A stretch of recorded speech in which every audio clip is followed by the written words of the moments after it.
Extrusion modeling and comparison modeling.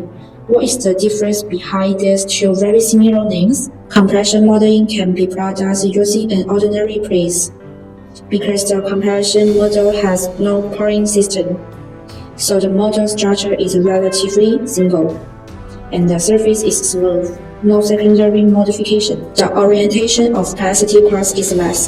The degree of orientation is low. The performance is relatively uniform. The modeling shrinkage is small, and some fibers with curves, fibers or long fibers can be produced. Compression modeling technology is very common. Support automation, low cost.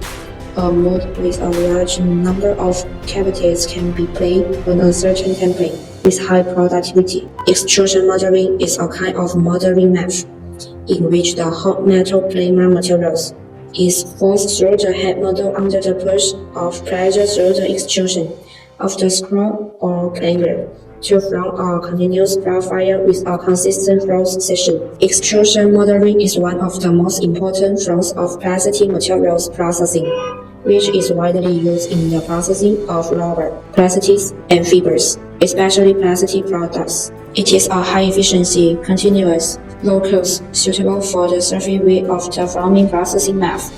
In addition to directly from products, they can also be mixed, plasticized, granulated, and so on by extrusion. If you need any further information, please feel free to contact me.